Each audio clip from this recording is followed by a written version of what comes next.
राधे राधे दोस्तों।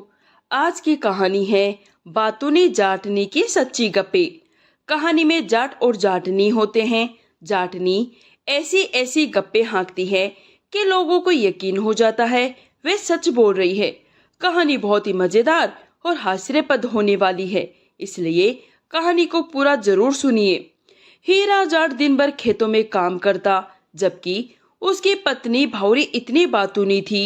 जहां उसे कोई बात करने वाला मिल जाए वे उसे ढेरों सारी बातें सुनाए बिना नहीं छोड़ती।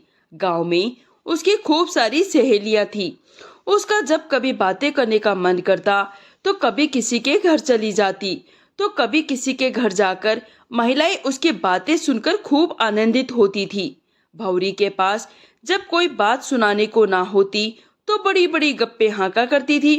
कभी कभी तो ऐसी गप्पे हाँकती कि लोगों को यकीन हो जाता वह सच बोल रही है। ज्यादा बातूनी होने के कारण वे अपने घर के निजी बातों को भी लोगों को बता देती थी।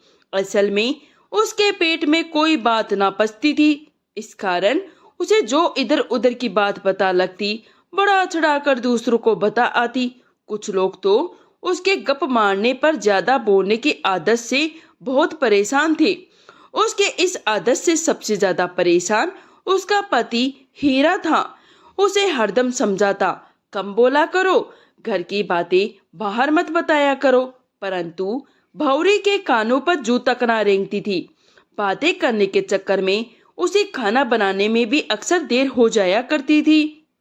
कभी कभी तो वे घर के जरूरी काम तक भूल जाती थी। शाम को जब थका हारा हीरा खेती से लौटता तो उसे खूब डांटता। भौरी अपनी आदत से मजबूर थी। गप्पे उसके लिए समय बिताने का सबसे अच्छा साधन था। एक बार हीरा अपने खेत में हल चला रहा था, तभी उसके हल से कोई वस्तु टकराई।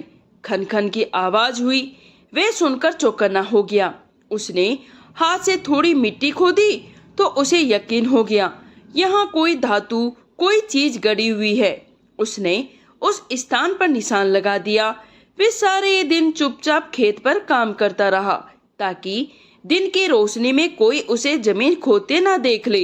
अब शाम हो गई और हल्का अंधेरा होने लगा, तो उसने मौका पाकर खेत में उसी स्थान पर खुदाई शुरू कर दी। थोड़ी देर में जगमगाता खजाना उसके सामने था। उस खजाने में हीरे, मोती, सोने के आभूषणों का ढेर लगा था। वे सब एक सोने के कलश में भरे हुए थे। उस खजाने को देखकर हीरा की बातें खिल गई।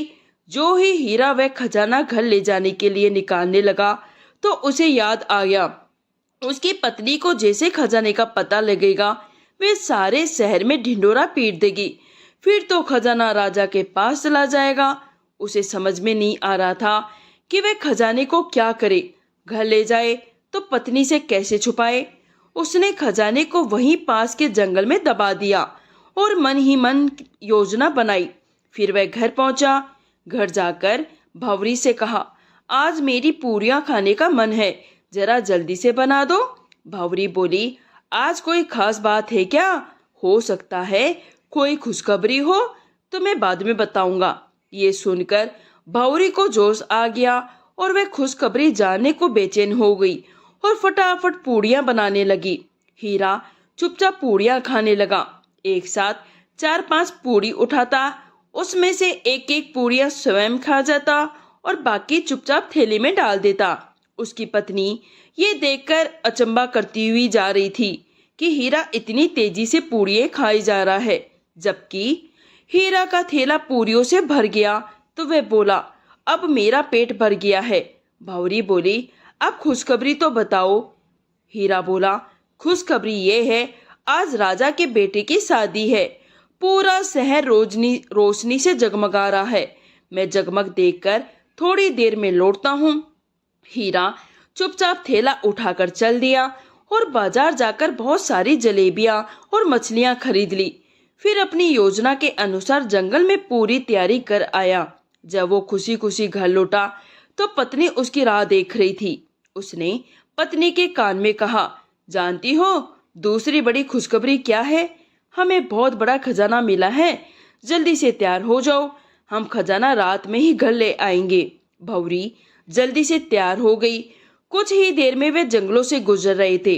अचानक एक पेड़ के नीचे से टहनी तेजी से भौरी के सिर से टकराई।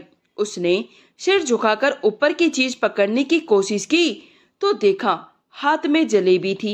भौरी जलेबी देखकर हैरान रह गई। वे हीरा से बोली, सुनते हो जी, इस पेड़ पर जलेबी लटकी थी और मेरे हाथ में आ गई। कैसी आश्चर्य की बात है। हीरा बोला, इसमें आश्चर्य की क्या बात है, ये जलेबियों का पेड़ है।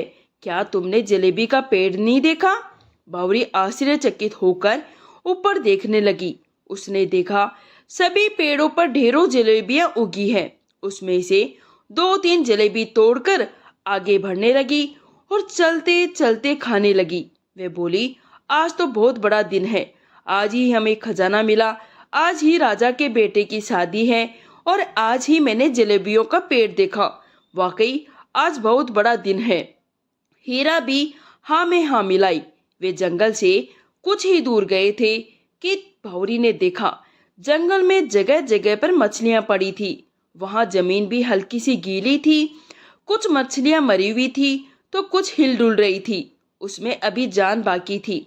इतने में हीरा भौरी से बोला, लगता है आज जंगल में मछलियों की बारिश हुई है। और मजे की बात यह है, अब बारिश अभी थोड़ी देर पहले हुई है। लगता है क्योंकि कुछ मछलियां जिंदा है। आज तो हम जरा जल्दी में हैं, वरना मछलियां अपने थैले में भर लेते जो खाने के काम आती। भंवरी ने विस्मय से आंखें फैलाकर पूछा, क्या मछलियों की बारिश? ये तो कमाल हो गया। वाकई आज तो बहुत बड़ा दिन है। मुझे एक और नई चीज देखने और सुनने को मिल रही है।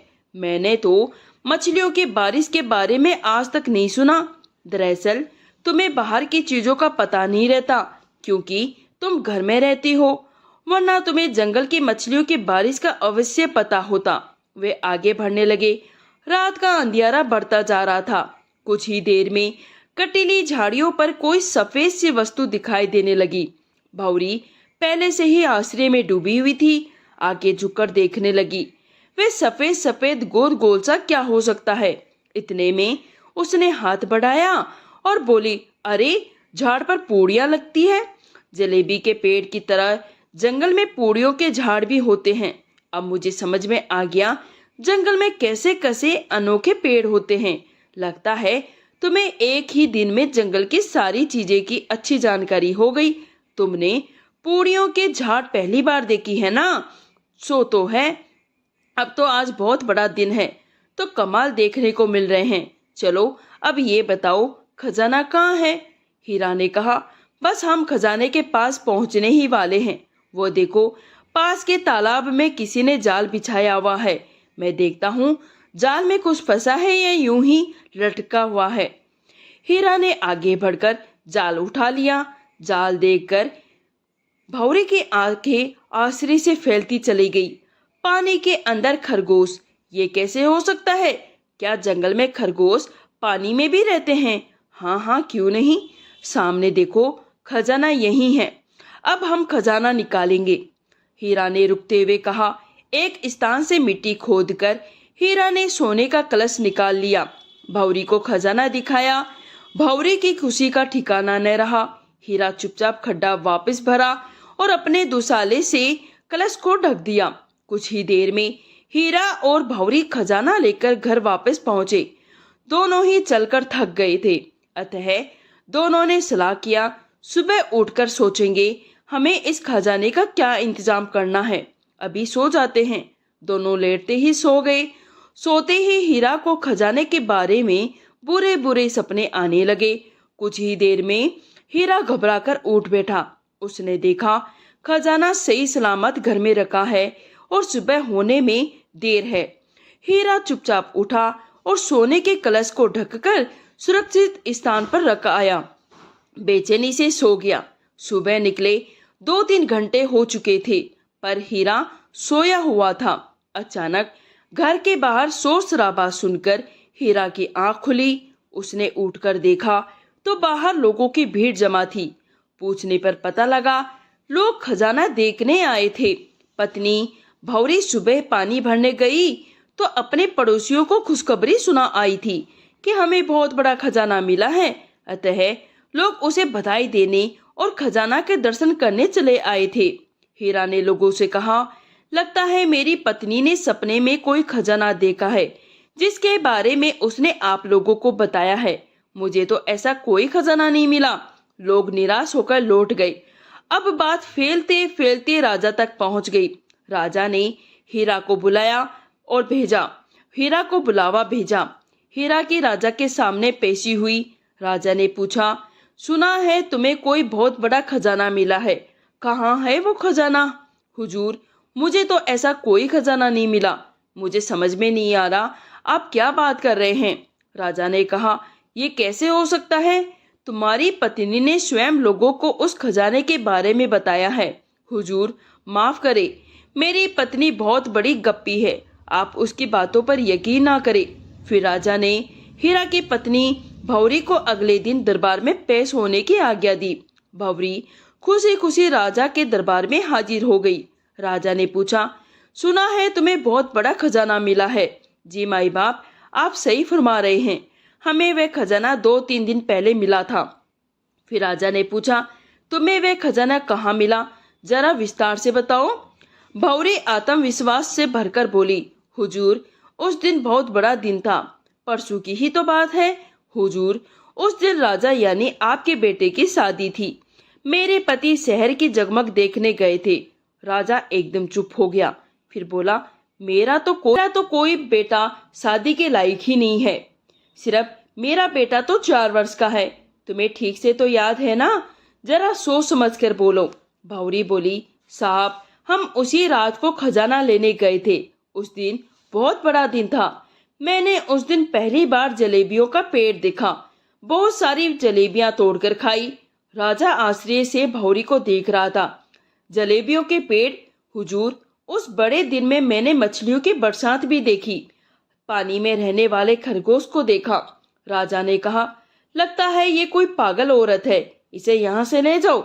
जब राजा के सैनिक उसे बाहर ले जाने लगे तो भौरी चिल्लाकर कहने लगी, मैं सच कहती हूँ, हमें सोने का कलश का खजाना मिला था। उस दिन बहुत बड़ा दिन था। मैंने पूरियों के झाड़ भी उसी दिन देखे थे। अब राजा के सैनिकों ने भौरी को बाहर निकाल दिया। हीरा बोला, हुजूर, मैं कहता था ना, मेरी पत्नी की बातों पर यकीन ना करे। राजा ने हीरा को छोड़ दिया। अपने 2 सैनिकों को अगले दिन हीरा के घर भेजा।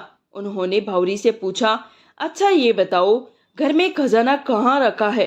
अब भौरी जल्दी से दौड़कर उसी कोने में गई जहां उन्होंने खजाना रखा था, परंतु वहां कोई खजाना नहीं था। वह इधर उधर देखती रही, परंतु उसे कोई खजाना ना मिला। राजा के सिपाही वापस लौट गए। अब हीरा ने खैर मनाई कि उसकी चतुराई से उसका खजाना बच गया। वे दोनों सुखी के साथ रहने लगे। फिर भौरी ने गप्पे मारना और बातें करना छोड़ दिया। अंत में बस यही कहना चाहती हूँ, हर समय बड़बड़ करते रहना बेवकूफी है और हर बात हर किसी से नहीं बतानी चाहिए, क्योंकि कभी कभी चुप रहना ही सबसे बड़ी अक्लमंदी होती है। दोस्तों, ये कहानी, ये किस्सा यहीं समाप्त होता है। अगर आपको पसंद आया है तो प्लीज इसे लाइक करें, शेयर करें। अगर आप मेरे चैनल पर नए हैं तो प्लीज चैनल को सब्सक्राइब जरूर करें। कहानी सुनने के लिए आप सभी का दिल से धन्यवाद।